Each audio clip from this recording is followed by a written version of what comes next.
হাদির বাড়িঘর নাকি জ্বালে দিবে। হ্যাঁ পারলে করিস। হ্যাঁ আমাদের কমরেডদেরকে হাত দিলে একেবারে টুঙ্গি ফেলা উড়ে দিব একেবারে। আমি হুদাই আওয়াজ দিতেছি না, হুদাই দিতেছি না, বারবার কইতেছি, কিন্তু বারবার সতর্ক করতেছি যখন কামটা করবো তখন যেন কেউ কইতে না পারে আগে কেন কই নাই, কয়ে দিতেছি। বারবার করছিলাম আগামী ইলেকশনে বিএনপি জিতার চান্স কম। যখন কইছি তখন সবাই ভাবিছে দাদাই মনে হয় মালকে টাল হয়ে এসব বগিচ্ছে। যাই হোক, কিছুদিন পর সন্দেহ আপনারাও করা শুরু করলেন কিনা কন, সত্যি কিনা? হ্যাঁ মানে 5ই আগস্ট 2024 সবাই ভাবিছিল বিএনপির ভূমি ধস বিজয় হবি। তারপর 14 মাস গেছে, এখন বিএনপি নিজেও মনে করে না ভূমির ধস বিজয় হবি, তাই না? এখন বিএনপি মনে করে মেজরিটি সিট পাবি। আর 2 মাস যাক দেখবেন বিএনপি যে হারিচ্ছে চোখে চোখে দেখতে পারবেন, বিএনপিও বুঝবি। আর আমি আজকে অঙ্ক কইসা দেখে দিব, এখন তো বিএনপি পুরাই আওলা গেছে। প্রফেসর ইউনূসের বক্তব্য শুনে আমাদের শিলং সালাউদ্দিন কয় প্রধান উপদেষ্টা জুলাই সনদ লঙ্ঘন করেছে, যেটা তিনি সাইন করেছেন সেটাই তিনি লঙ্ঘন করেছেন। আবার রাতে তারেক রহমান ধন্যবাদ দেন। তাহলে কি জুলাই সনদ লঙ্ঘন করিয়েছে নাকি করে নাই বিএনপি? নাকি শিলং সালাউদ্দিন দলের কথা আর কয় না? এইদিকে বিএনপির আরেক বুদ্ধিজীবী বিশিষ্ট মাদকাধিকার কর্মী ডাক্তার জাহিদ কইছে প্রফেসর ইউনূস নির্বাচন বাম চালের অংশ নিলেন। তার মানে বিএনপি শুধু নিজেই আওলায় নাই, তার আশেপাশের লোকদেরও আওলায় দিছে। ডাক্তার জাহিদকে কইেন তাইলে তারেক রহমানকে নির্বাচন বানচালের ষড়যন্ত্র করার জন্য প্রফেসর ইউনূসকে ধন্যবাদ জানাইছে। এই যে এরা হুদাই চিল্লে গেছে নির্বাচন বানচালের ষড়যন্ত্রের কথা, এটা যে হুদাই চিল্লেছে বুঝতে পারছেন তো? আমার নাম কইছে আমি নাকি নির্বাচন বানচালের ষড়যন্ত্র করেছি। বিএনপির নেতা কর্মী সমর্থকদের দশা হইছে বানে ভাষা গুয়ের মতো। বানে ভাষা গু দেখছেন, ডিরেকশন ছাড়া ভেসে বেড়ায়। তারপরে কোনো বাস বা খুঁটা পেলে ওর গোড়া তাইসা জমা হয়। ইনকা আর কি, কখনো জামাইকোটার বুদ্ধিজীবীর বাসের গায়ে, কখনো বিরানি আলমের বাসের গায়ে, কখনো মাদকাধিকার কর্মীর বাসের গায়ে, আবার কখনো আসিফ নজরুলের কুত্তার বাসের গায়ে। ছবি শোনেন না, এই কৃতজ্ঞ কুত্তার কোনো সাউন্ড আছে নাই? হ্যাঁ আচ্ছা খোঁজ লাগায় পাইলে দিয়েন, কিন্তু ধরেন কিছুদিন পর পর সে লোভেও করে ওটা না দেন, না পাশে ছবি দেয় না তারপরে দেন। এইবার আচ্ছা বানে ভাষা গুয়ের কথা করছিলাম তো না, তো বানে ভাষা গু কখনো ওয়াকারের পথ বালকের বাসের গায়ে জড়ো হয় এইরকম আর কি। তো আওয়ামী লীগের আগুন সন্ত্রাস দেখেছেন না, কতগুলা বাসে গাড়িতে আগুন দিছে রাতে বাসের ভিতরে ঘুমাইতেছিল এক বাস শ্রমিক, তাদের সব আগুন দিয়ে পড়েছে। কিরকম বিভৎস জীবন সাহেবের।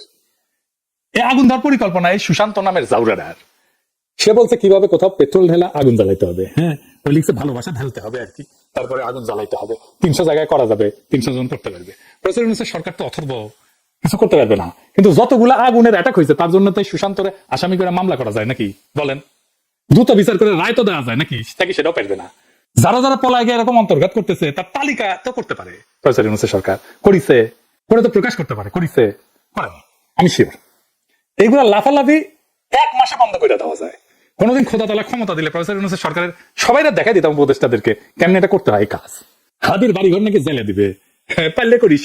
হ্যাঁ আমাদের কমরেডদেরকে হাত দিলে একেবারে টুঙ্গি ফেলা উড়ে দিব একেবারে। আমি হুদাই আওয়াজ দিতেছি না, বারবার কইতেছি, কিন্তু বারবার সতর্ক করতেছি যখন কামটা করবো তখন যেন কেউ কইতে না পারে আগে কেন কই নাই, কয়ে দিতেছি।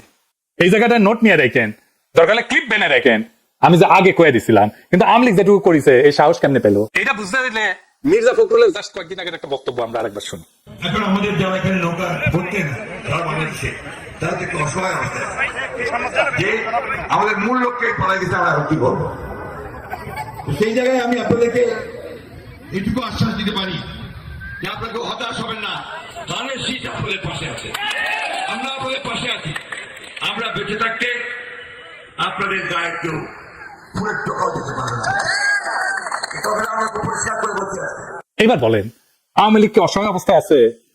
সে তো শুধু এটা বলে নাই, সে বলছে মামলাও তুলে নিবে। আওয়ামী লীগ যেভাবে মামলা করছে আমরা সেই মামলা করতে চাই না।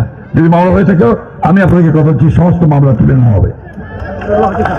যত মামলা আছে আমাদের বিরুদ্ধে আমরা সমস্ত মামলাগুলো তুলে নেব।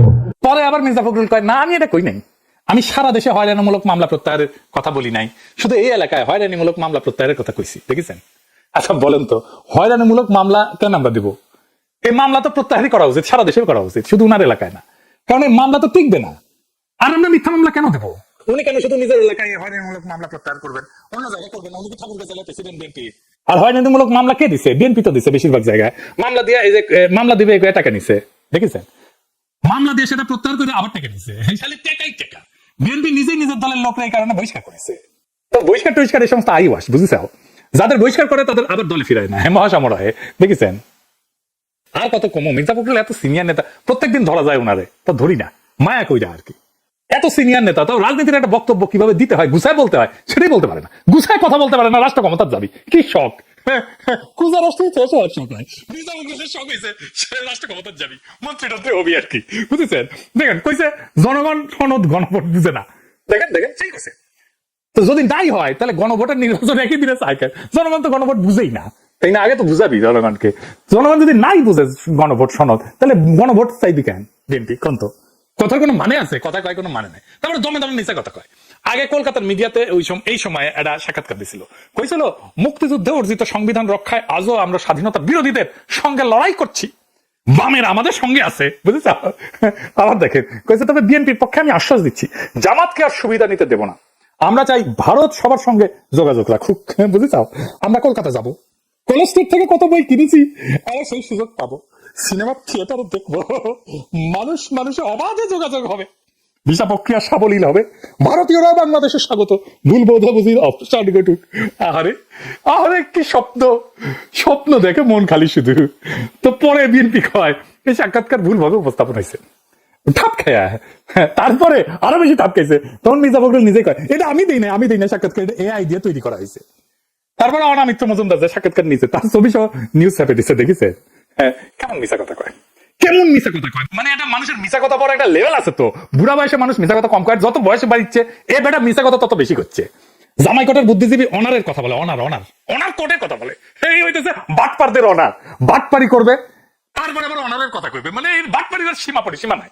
ইন্ডিয়ার গোয়া সাইড ধরা পড়লে বলবে কই না তো, আমি তো বলিনি, এই বাটপারির সীমাহীন, এটা ব্যক্তিগত স্খলন হইলে বুঝতেন, এটা জাতির সাথে প্রতারণা, মিথ্যা কথা কওয়া।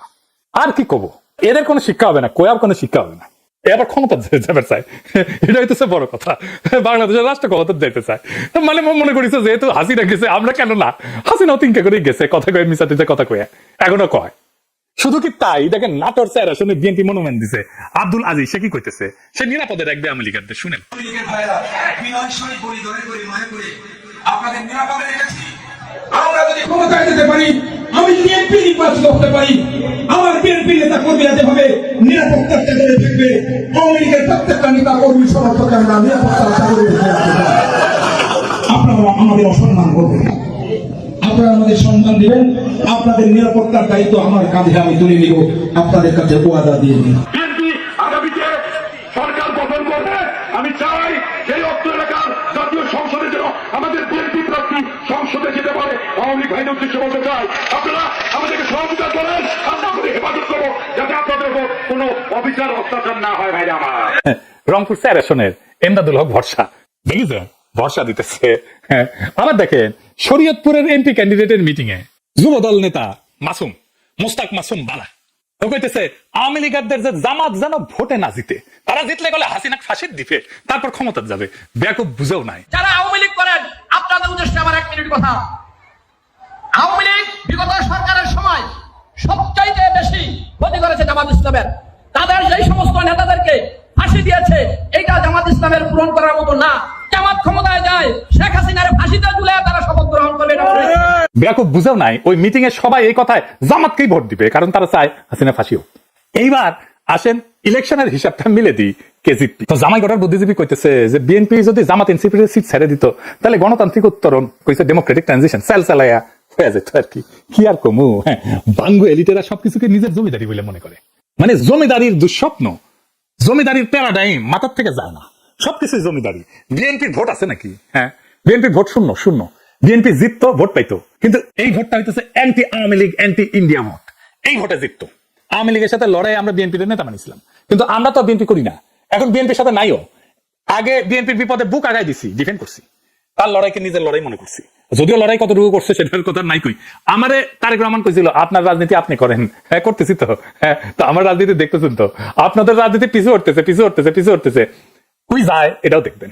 তখন বিএনপির নেতা মানছিলাম, নেতৃত্ব দিতে ব্যর্থ হয়েছে বিএনপি, একেবারে 1971 শেখ মুজিবের মতো।